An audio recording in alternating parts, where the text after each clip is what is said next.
Ahora pasamos a hablar del marxismo. Y el marxismo, dentro de todos los temas que aborda, el tema que más me interesa desarrollar es la estructura económica de la sociedad, cómo la sociedad está estructurada para generar riqueza.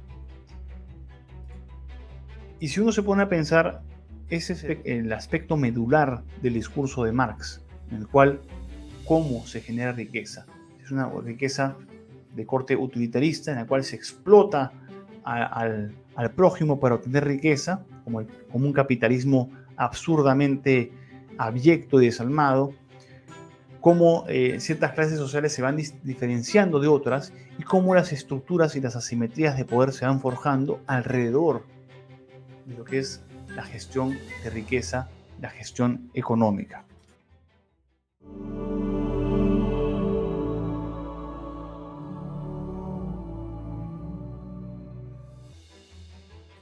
Pero primero entendamos quién es Marx. Carlos Marx fue un intelectual alemán, muy amigo de Engels, y él lo que desarrolló fue esta perspectiva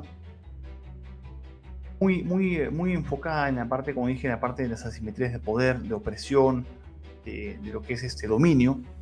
Y él escribió el Manifiesto Comunista y su obra más importante, que es Das Kapital o El Capital. Y en El Capital, él hace una crítica abierta a la sociedad capitalista. Aquí podríamos hablar muchísimo más sobre esta obra de Marx, no porque yo sea un fan de Marx, sino que me parece interesante el contexto en el cual él plantea ese tipo de premisas. Nuevamente estamos hablando de la segunda revolución industrial, donde la explotación abiertamente de las personas se dio, y también se dio la contaminación ambiental, que abordaremos, si no me equivoco, en el capítulo 4 de la serie Medio Ambiente, mucho más a detalle. Pero quiero centrarnos nuevamente en esta parte de aquí, la crítica a la sociedad capitalista, ¿no? El capital como un fin que implica la opresión del individuo y la jerarquización de la sociedad humana. Cómo nos organizamos en base a jerarquías que tienen un fin opresor. Y ese es un poco el gráfico que me gusta presentar, me parece muy ilustrativo.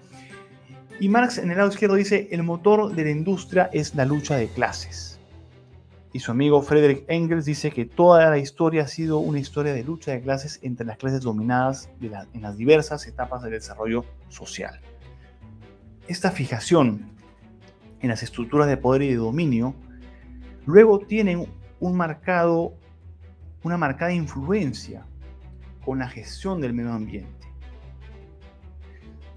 Si yo les digo, tenemos por ejemplo lo que es el ambientalismo radical, el pensamiento ecologista, tenemos el ecofeminismo. Todas estas variantes ambientales tienen una raíz marxista, una raíz amparada en esta visión de estructuras de poder, esta visión de asimetrías de poder, en esta perspectiva de dominio. Y aquí la belleza de mezclar la economía con la filosofía y la historia. Y poco a poco, cada ficha se va colocando en este cuadro tan interesante y complejo que es la historia humana. Entonces tenemos, como dije, esta estructura. Si ustedes se fijan, al lado derecho tenemos en la parte inferior está pues los trabajadores, los agricultores, que dicen, abajo dice: trabajamos para ustedes y los alimentamos a ustedes. Encima de ellos están los burgueses, que dicen: comemos por ustedes. Encima están los militares. Claramente los militares siempre han tenido una importancia suprema en la jerarquía, porque aseguran pues el dominio mediante la opresión en ciertos contextos, y bueno, en la actualidad también. Y los militares en este gráfico dicen: le disparamos a ustedes. Por encima de los militares están la iglesia, ¿no? El clérigo. Y dicen: nosotros los tonteamos o los agarramos por tontos. Nuevamente, no estoy haciendo un aplauso a este tipo de comentarios, simplemente me estoy centrando en lo que es el análisis técnico del tema. Y por encima, la aristocracia o la clase más alta, que es nosotros los gobernamos.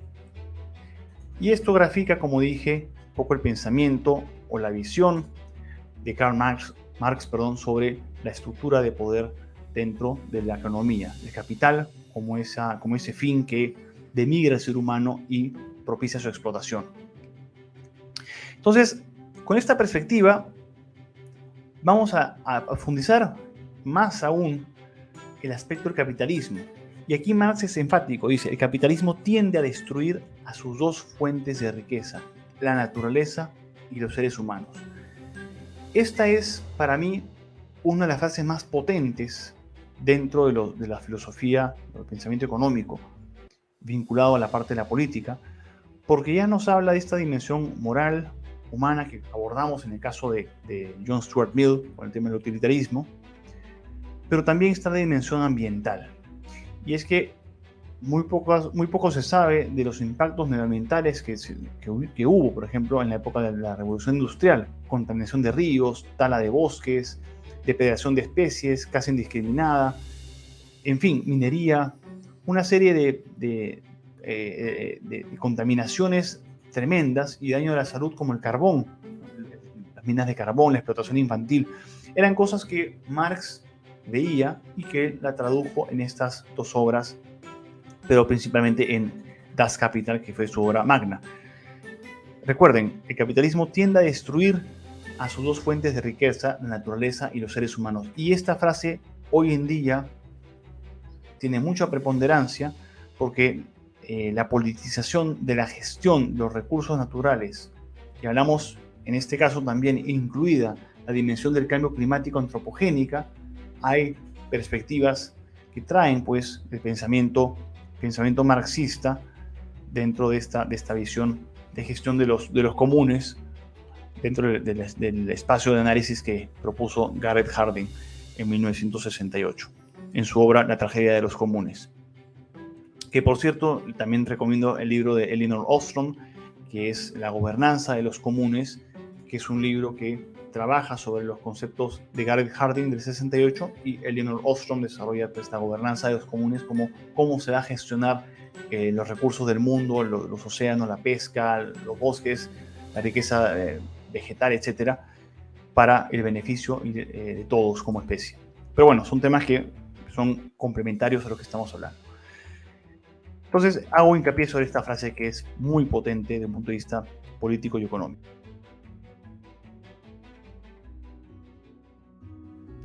Pasamos a hablar de la escuela neoclásica, la economía neoclásica, que en líneas simples habla de crecimiento económico, competencia perfecta, la oferta, la crea, la demanda, además de conceptos como excedentes, escasez, demanda, concepto de utilidad, entre otros.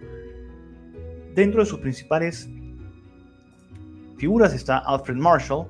Alfred Marshall lo que hace es sistematizar todas las teorías neoclásicas perdón, y habla de los factores de demanda, y sus estudios se fijan también en los comportamientos y deseos individuales, es decir, cómo el individuo tiene ciertos deseos de consumo y esto se establece la visión del valor de los bienes. A mayor deseo, mayor precio.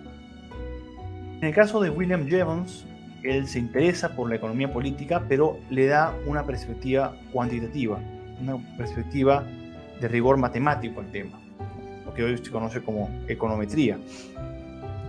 Mientras que Karl Menger él desarrolla los principios de economía política en un tratado que lanza, una publicación, y a él se le atribuye la fundación de la escuela austríaca o de la escuela de pensamiento económico austríaca. Y es una teoría también monetaria del ciclo económico, esta idea de ciclos económicos en que la riqueza, en que hay momentos de crecimiento económico y momentos de estancamiento, crecimiento, estancamiento, un poco como lo que pasó en 1929 con la Gran Depresión en los Estados Unidos, que abordaremos a continuación. Pero continuando con lo que es la escuela de pensamiento austríaca, los principales, por así decirlo, representantes son Menger, von Mises, está Hoppe, está Rothbard y también tenemos a Friedrich Hayek. Ellos son los principales precursores del pensamiento de la corriente de filosofía, de economía en la versión escuela austríaca. Y en este caso, 4 elementos importantes. La información es subjetiva. Segundo elemento es el proceso empresarial de coordinación. Ellos hablan de cómo el empresario se da cuenta de la oportunidad de ganancia y actúa para aprovecharla. El carácter subjetivo de los costos, o costes, como se dice en España, ese valor subjetivo que se le atribuye a un bien, pero que no está, por así decirlo, determinado específicamente, y cómo son los precios de los bienes finales de consumo, como la plasmación en el mercado de las valoraciones subjetivas. Los precios de los bienes finales son justamente la valoración subjetiva que se le da a los recursos. Un bien que tiene una mayor demanda va a tener un precio más elevado, y un bien que tiene una menor demanda un precio más bajo. Nuevamente nos situamos en la ley de C, o en la perspectiva de la mano invisible de lo que es Adam Smith. Posteriormente, la visión keynesiana, la economía keynesiana. John Maynard Keynes, o Keynes, como se conoce en español, fue un norteamericano que tuvo un impacto fundamental en el pensamiento, porque a él se le atribuye la intervención del Estado dentro de la dinámica económica, ¿no? Es decir, la tesis fundamental de Keynes, o de Keynes, era determinar que en momentos de recesión el Estado debería intervenir para poder mejorar e inyectar capital y mantener la economía viva, mientras que en momentos de expansión se tenía que ser prudente y el Estado tenía pues que ahorrar recursos. Lo he puesto en términos bastante sencillos, bastante simples para entender, pero es un poco la lógica, ¿no? En momentos en el cual la economía cae, es el Estado que tiene que actuar. Vamos a profundizar un poco en eso para que se entienda de manera mucho más clara.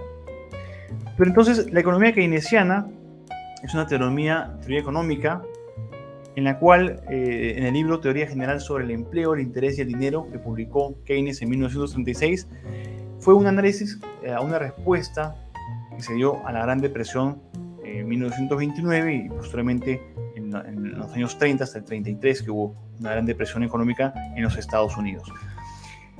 Y eso es un poco para explicarles de manera muy, muy sencilla, ¿no?, los mecanismos de actuación del keynesianismo. Cómo es que el Estado ya interviene y no es el mercado que se regula solo, más mediante una perspectiva más liberal, sino que es el Estado que interviene en el caso particular de algún tema, un desequilibrio económico. Fíjense acá, el Estado, por ejemplo, interviene, ¿no? La intervención del Estado se da tanto en la política de grandes infraestructuras, es decir, el Estado, en este caso, lo que hace es fomenta el desarrollo de infraestructura vial, infraestructura para pozos de agua, para agrícola, etcétera. Todo esto que genere trabajo y permita desarrollar empleo en épocas de para, como se dice en España, o en épocas de desempleo, para permitir un crecimiento económico e inyección de los ahorros del Estado en ese tipo de infraestructura.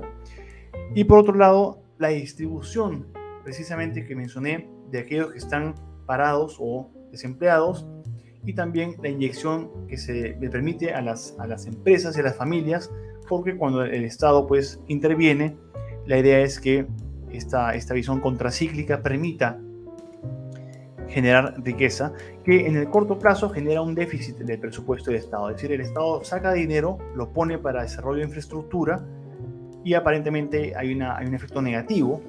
No obstante, como hay una distribución y se da asignaciones a los desempleados, hay un aumento de rentas para las familias. Es decir, las familias comienzan a juntar, a tener dinero en el bolsillo, y este dinero en el bolsillo comienzan a consumir y a, digamos, potenciar aún más la dinámica económica. Y esta misma dinámica económica es la que luego también se aplica para el crecimiento en el consumo, crecimiento de la producción y el aumento de la contratación. Y todo esto lleva a aumentos de los ingresos fiscales del Estado, es decir, más tributos, más impuestos. En otras palabras, las personas que están desempleadas, el Estado genera infraestructura, esta infraestructura requiere mano de obra, esta mano de obra viene de la gente que está desempleada, a su vez los recursos que se requieren para este desarrollo de infraestructura vienen de empresarios que abastecen de cemento, fierros, metales, cualquier tipo de material, incluso servicios como abogados o arquitectos, y la dinámica económica comienza a moverse en la maquinaria. En resumidas cuentas, estas personas que eran desempleadas ahora tienen un empleo que es generado por el Estado, artificialmente por así decirlo, y tienen dinero para poder gastar, consumir, y este dinero también se traduce en impuestos que se reinyectan nuevamente a las arcas del Estado. Es un poco, repito, es una explicación bastante somera, bastante simple, pero que permite ilustrar cómo es que opera este intervencionismo keynesiano dentro de la perspectiva que estamos abordando el día de hoy.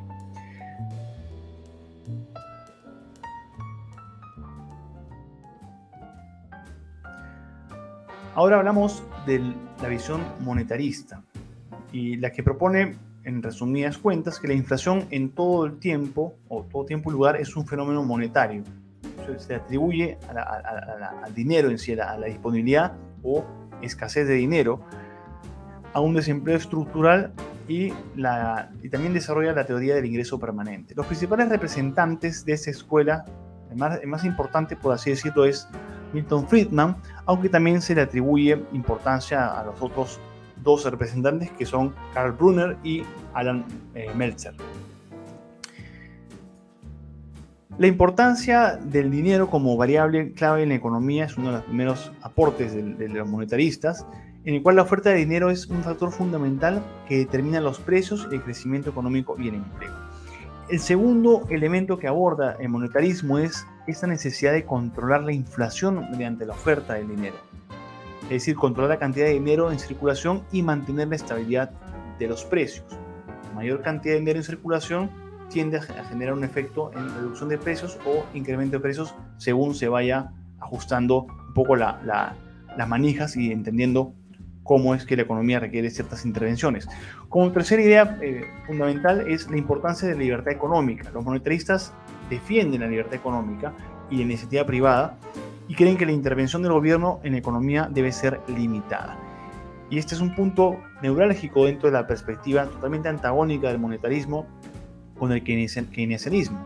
El keynesianismo propone la intervención del Estado en ciertas circunstancias para controlar precios, para controlar el funcionamiento de la economía, mientras que el monetarista dice que el Estado no tiene que intervenir, que es un tema de regulación de disponibilidad o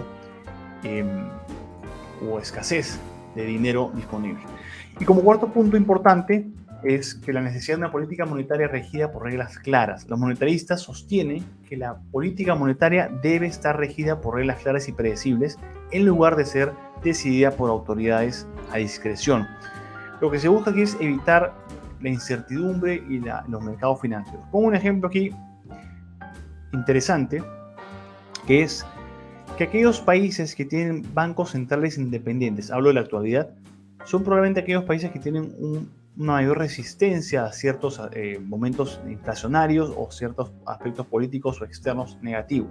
Pongo un ejemplo, y esto va con todo respeto a los países involucrados, pero son temas concretos. En el caso, por ejemplo, si hablamos del Banco Central de Argentina, las medidas absolutamente populistas que ha tomado los gobiernos argentinos con Cristina Kirchner, y ahora con Alberto Fernández, han sido básicamente disparatadas porque son perspectivas de corte político y no son de corte técnico.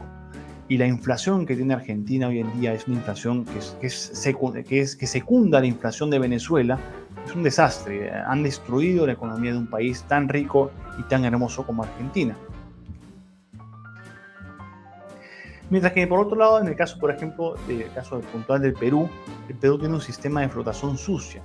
¿A qué se refiere esto? La flotación sucia es un sistema en el cual, al tener un Banco Central de Reserva autónomo, que fue una de las importantes contribuciones del presidente Alberto Fujimori en la Constitución de 1993, él determina que el Banco Central de Reserva tiene que ser autónomo a la gestión del gobierno, es decir, tener una autonomía de decisiones netamente técnicas.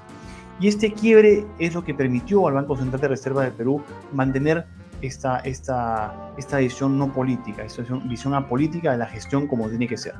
Y cuando hablamos de la flotación sucia, ustedes saben que las divisas norteamericanas, en este caso el dólar, es muy importante para economías como la de Ecuador.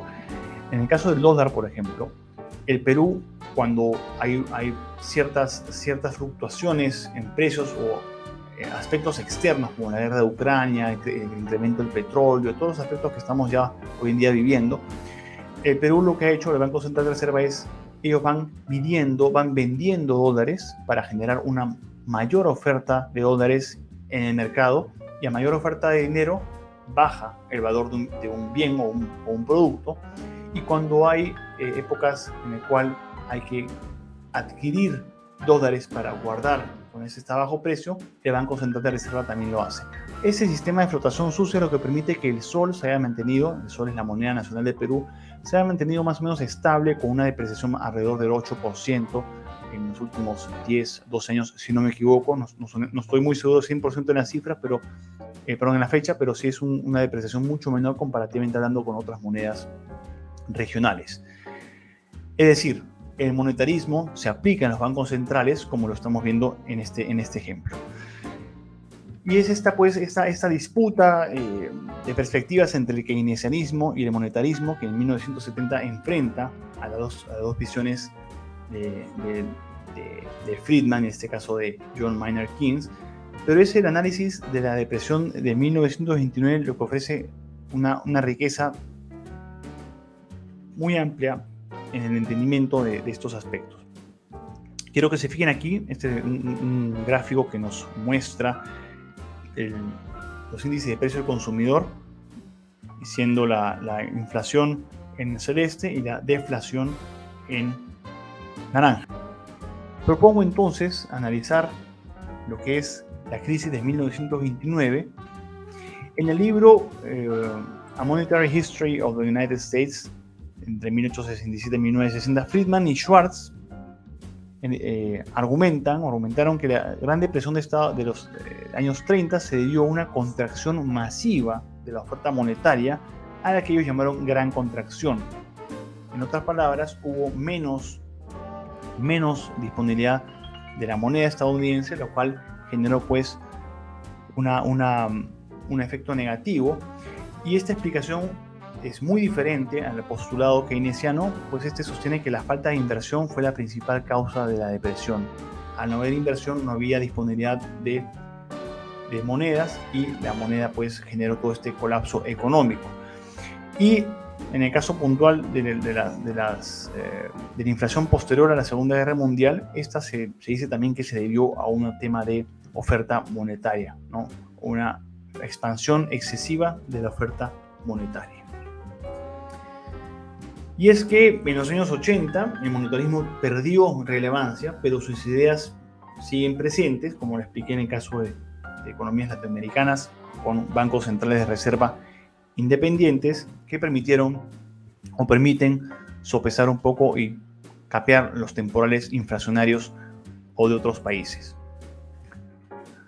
Y es que la crisis financiera también y la gran recesión han aumentado en la actualidad la relevancia del monetarismo como mecanismos de control inflacionario en muchos países. En el caso puntual de Estados Unidos, la inflación en Estados Unidos se cree que ha subido entre el 7 al 12%, y lo que está ocurriendo es, lo que ha ocurrido en el gobierno de Biden es un overprinting, una sobreimpresión del dinero verde, de los dólares, lo cual, al haber mayor dinero, pierde su valor. Todos somos ricos, pero al final el dinero no vale mucho. Eso me hace recordar también en mi infancia, cuando uno se compraba pues un caramelo que costaba pues 5 millones de intis, por así decirlo, y tenías que irte básicamente con un fajo, un carro, un costal de billetes que tenían más valor el papel que el valor nominal en sí. Entonces, el monetarismo habla de la M, que es la oferta de dinero, la B, que es la velocidad de esta oferta de dinero multiplicada por la velocidad en la cual es ofertado, es igual a incremento de precios o reducción de cantidad de productos o bienes. Si hay un incremento en el precio o en la cantidad, va a aumentar el valor, la oferta de dinero y su velocidad. Eso es el proceso de inflación.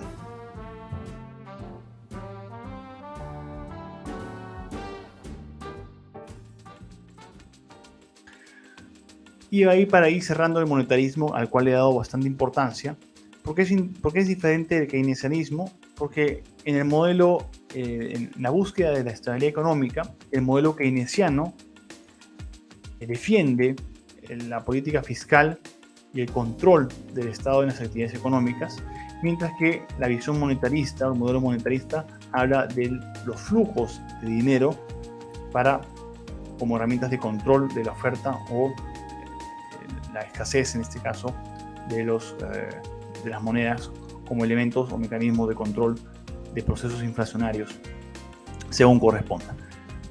Ambas son antagónicas, pero ambas, ni una ni la otra son 100% viables ni falibles. Esto nos lleva entonces a lo que es la perspectiva histórica de los temas que hemos estado discutiendo. El interés de mostrar esta visión cronológica, histórica del pensamiento económico, recae exclusivamente en cómo va avanzando a través del tiempo la gestión de los recursos que se extraen de la naturaleza, pero también de los impactos que hay.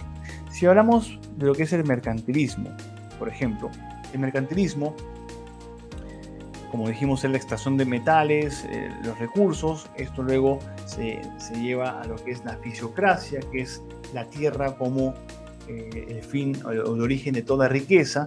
Luego, en la revolución industrial, la primera revolución industrial, Adam Smith propone la idea pues, de la teoría de la mano invisible, como la economía y el crecimiento de las naciones está respaldado por los excedentes que estos producen.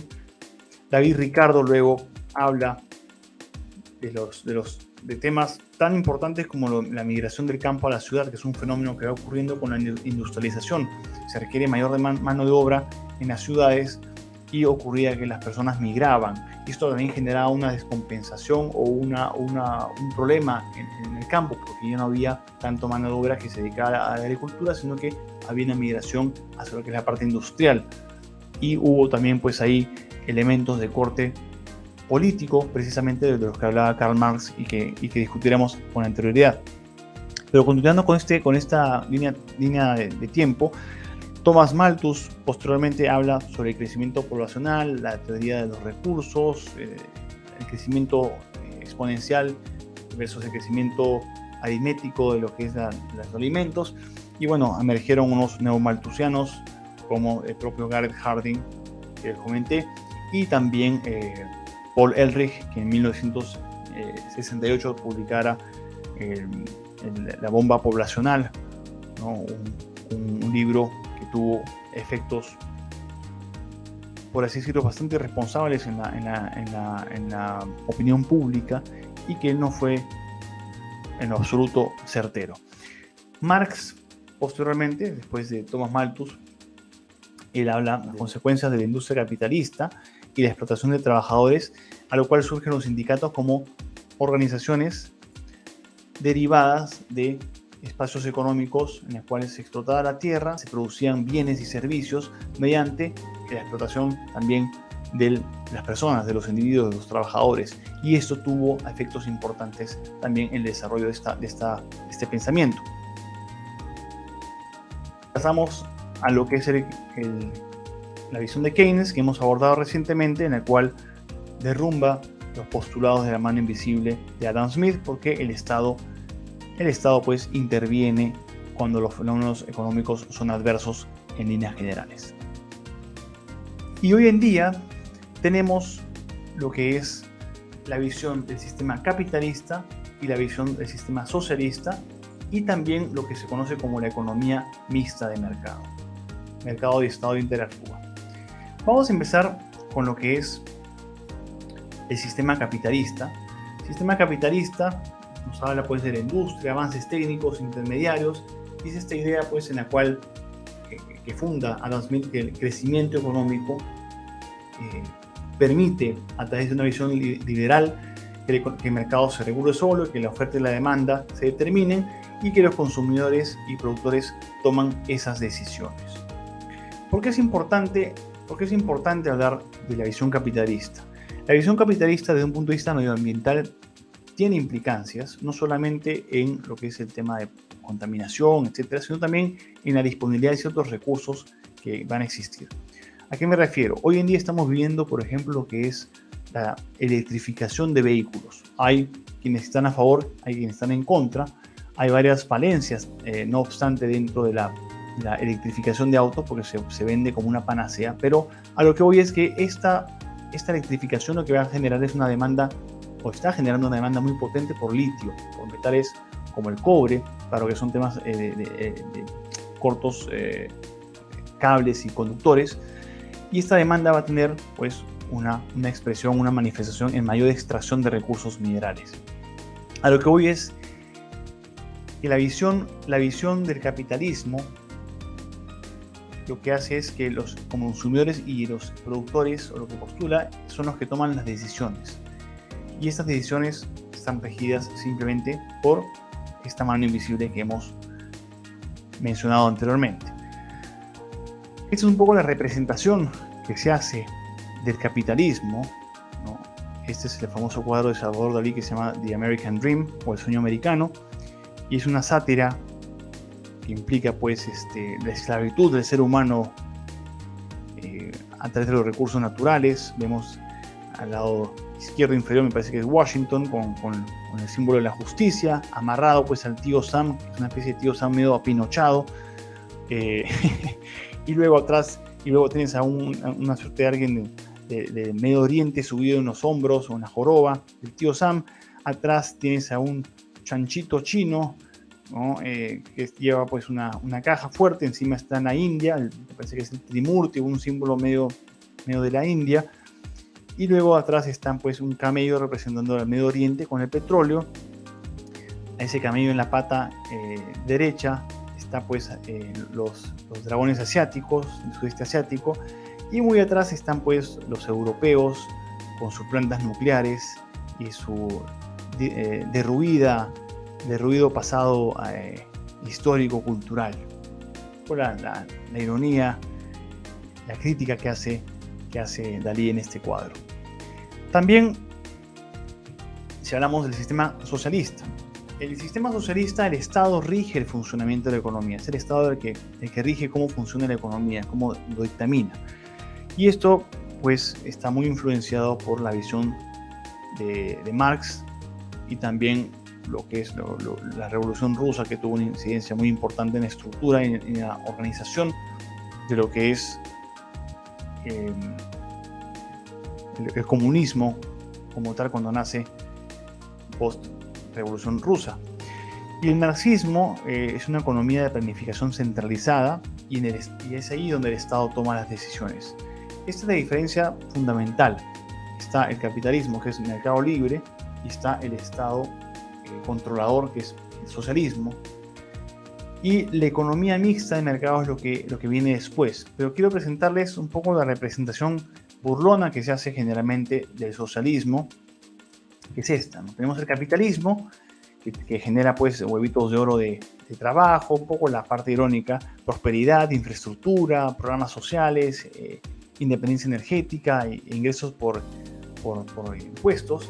Y de pronto pues tienes al socialismo, que básicamente lo destruye todo, y es un poco una representación bastante fidedigna de lo que ocurre, al menos en Latinoamérica. Cuando el socialismo toca algo, lo destruye. Eso me hace acordar un poco una frase muy cómica de Margaret Thatcher, que no deja de ser cierta, que ella decía que el socialismo es bueno, puntos suspensivos, gastando el dinero de otros hasta que se le acaba.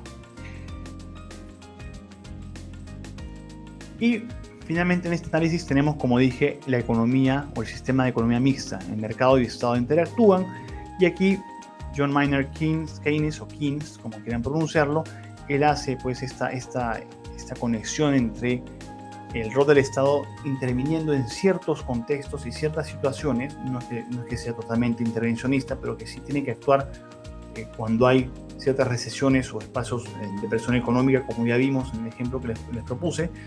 Y esta economía mixta es en el cual el mercado y el Estado toman las decisiones. Teóricamente suena interesante, pero en la práctica hay ciertas falencias de ese sistema o esta perspectiva económica. No obstante, dentro de lo que es el sistema económico mixto, el sistema capitalista que postula un limitado papel del Estado versus el sistema socialista en el cual el Estado toma las decisiones. Este es un formato, como dije, que trae una idea más balanceada teóricamente, aunque en la práctica han habido o existen ciertas limitaciones para poder ejercerlo a plenitud. Y en este cuadro se muestra también las diferencias mucho más, de forma más específica, entre el sistema económico. De izquierda hacia abajo tenemos la economía de mercado, la planificación central y la economía mixta. La doctrina, que es el liberalismo, que es el postulado en este caso Adam Smith, el marxismo, Karl Marx, y el keynesianismo, John Maynard Keynes.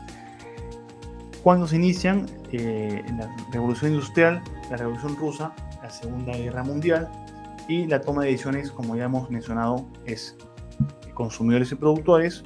En el caso del socialismo es centralizada, y en el caso de la economía mixta, esta es el mercado y el Estado que interactúan.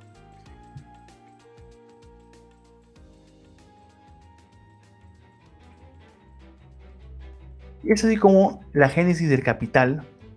Hablamos del homo agrícola al homo economicus, y gran parte de la riqueza proviene, como dijimos, de los recursos naturales. Por lo tanto, la gestión de los recursos naturales es clave para aumentar la riqueza.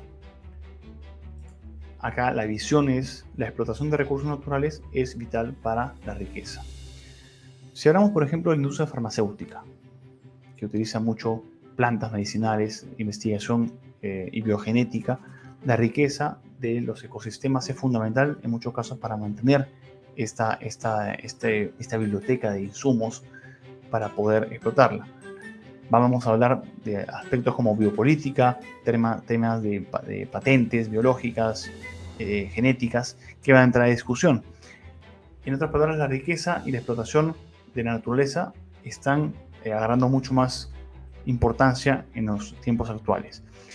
Y la manera entonces como gestionamos esto dependerá de cómo valoremos ciertos aspectos que cada escuela de pensamiento económico propone, resalta y prioriza. Y también lo que es la manera como gestionamos la casa, es decir, el concepto de economía, depende de cómo valoremos ciertos aspectos que cada escuela de pensamiento económico propone, resalta y prioriza. Es por eso que es este repaso, esa pincelada conceptual a las escuelas de pensamiento económico desde la antigüedad hasta nuestra época contemporánea, es la que nos da esta visión amplia para entender ciertos factores que no necesariamente a veces entendemos.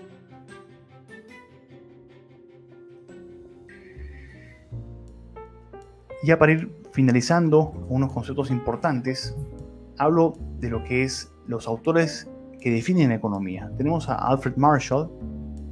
Alfred Marshall, él habla de la economía como la ciencia que examina la parte de la actividad individual y social especialmente consagrada a alcanzar y a utilizar las condiciones materiales del bienestar, es decir, el bienestar individual. Lionel Robbins, él entiende la economía como la ciencia que estudia la conducta humana. Ojo, conducta humana como una relación entre fines y medios limitados que tienen usos alternativos. Y acá resalto el concepto de recursos limitados. Crecimiento poblacional, malthus, satisfacer necesidades. Ahí van entendiendo cómo se van concatenando los temas diversos. Y en su perspectiva del Homo economicus, Robbins define al Homo economicus como la persona que actúa racionalmente teniendo conocimiento completo por su propio interés y deseo de riqueza. Deseo de riqueza en el sentido de acaparamiento, de bienestar, visión utilitarista, una visión como propuso John Stuart Mill de la generación económica. Asimismo, Robbins propone esta frase que me pareció muy interesante compartirla, que es en su libro An Essay on the Nature and Significance of Economic Science, o el ensayo sobre la naturaleza y el significado de la ciencia económica.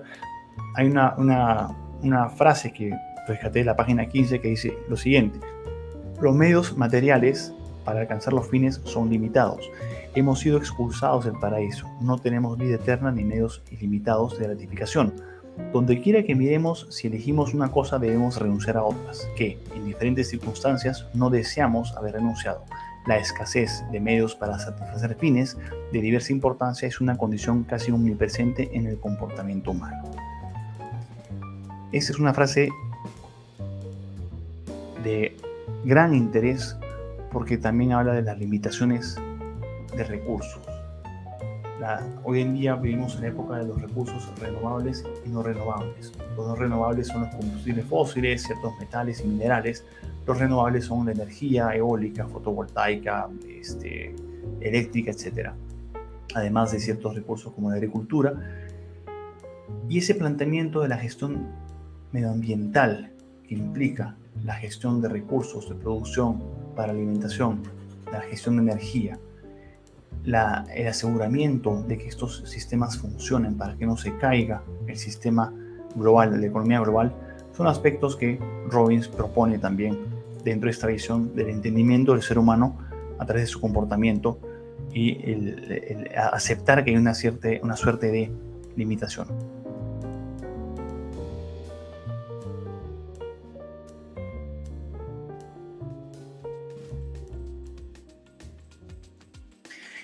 Y los terceros representantes de estos autores que definen economía, traigo a colación a Samuelson y a Nordhaus. Ellos definen el estudio de la manera, es decir, ellos definen la economía como el estudio de la manera en la que las sociedades utilizan los recursos escasos para producir mercancías valiosas y distribuirlas entre los diferentes individuos. Aquí quiero hacer una mención especial a Nordhaus. William Nordhaus fue el estudiante, en este caso Samuelson fue su profesor, su supervisor de tesis, y Nordhaus es un personaje hoy en día muy importante. ¿Por qué? Les paso a explicar.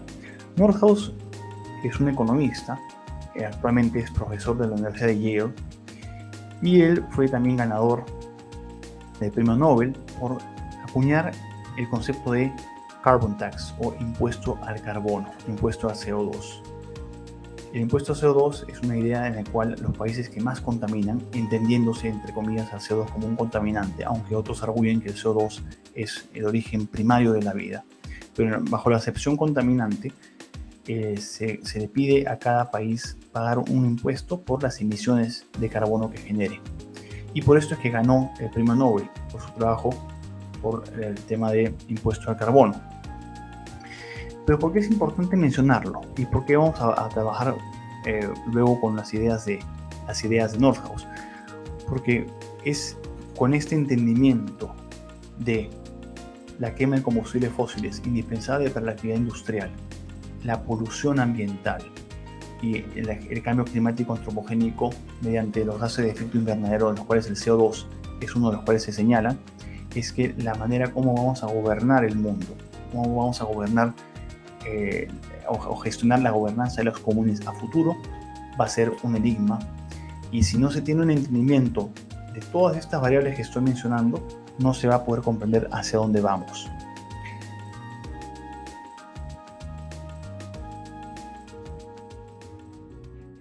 La definición de economía, como la tenemos como esa tarea de administrar el hogar, es una administración del hogar que puede verse influenciada, como hemos visto durante estos temas que hemos trabajado, por aspectos filosóficos, políticos, científicos, religiosos, entre otros. La economía la dicta el pensamiento, la dicta cómo entendemos el mundo y cómo pensamos acerca del mundo, y también qué necesidades queremos satisfacer y qué necesidades queremos evitar que satisfagan otros para que no se contamine el planeta, que es un poco la visión que se tiene hoy en día con el tema de crecimiento poblacional, cambio climático antropogénico y otros elementos. Ojo, aquí sí hay que resaltar, es importante también hacer la mención de que sí existe contaminación ambiental, eso es indiscutible, hay una contaminación ambiental feroz, destrucción de hábitats y ecosistemas, pero también hay ciertas aristas de corte político que intervienen mucho en esta futura gestión del medio ambiente en el cual todos vivimos, que no necesariamente están amparadas en verdad. Como dije, esos son temas que prepararé y discutiré en entregas posteriores a la serie Medio Ambiente. Quiero presentarles este último gráfico que me parece que cierra con broche de oro todo lo que hemos abordado, para darles esta visión lo más amplia posible de los temas que he trabajado hoy día con ustedes. ¿Cuál es el problema central de la economía?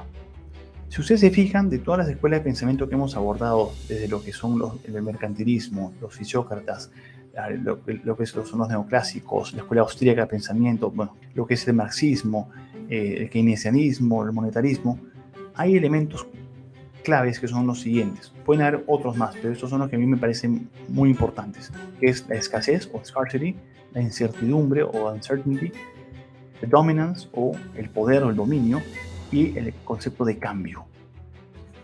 Si ustedes se fijan, para hacerlo sencillo, la teoría neoclásica se enfoca en la escasez de los recursos, generación de recursos y su limitación. En el caso de la economía comportamental o behavioral economics, ahí está el elemento de escasez y el elemento de incertidumbre que se suman, ¿no? Cómo se comporta la gente según la incertidumbre y la escasez de ciertos productos en este caso. La escuela austríaca combina escasez, incertidumbre y la necesidad por el cambio.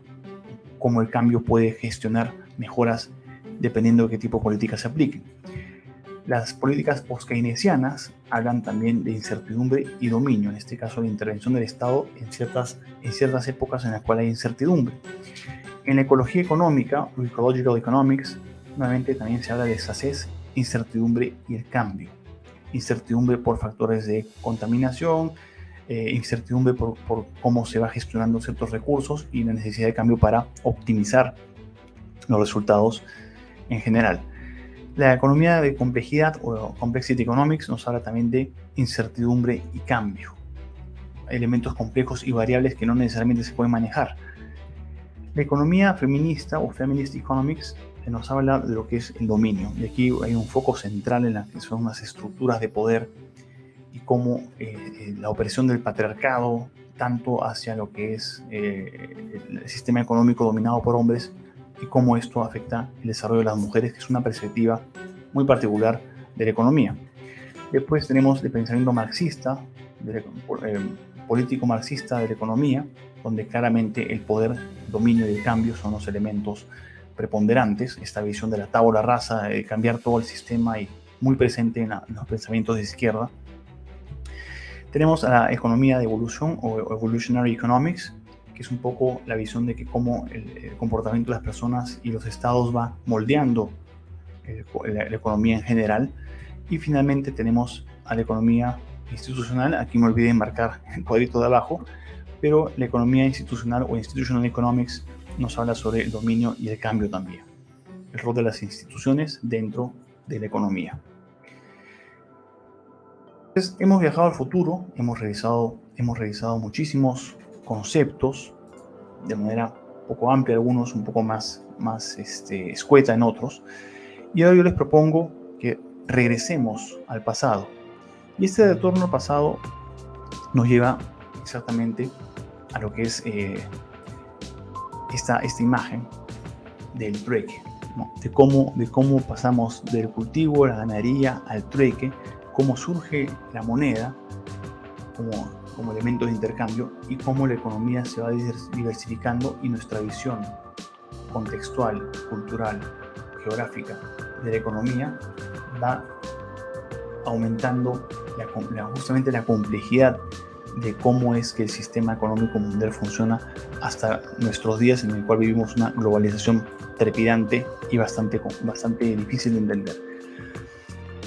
Finalmente, en el episodio 4 de la serie Medio Ambiente vamos a hablar de comercio y capital, y vamos a hablar de propiedad privada y la organización jerárquica de las sociedades. Vamos a entender, ya no de un punto de vista tan técnico, sino de un punto de vista más histórico, cómo es que la generación de capital es la que gatilla la estructura social y las estructuras jerárquicas de la sociedad, con la atribución de poderes y las organizaciones sociales en general, desde lo que son los reyes, lo que es el rol de la milicia, el rol de los campesinos, el rol de los especialistas en diversos temas, cómo esta estructura humana se va gestionando para que podamos comprender cómo se establecen las jerarquías en base a los elementos de corte económico.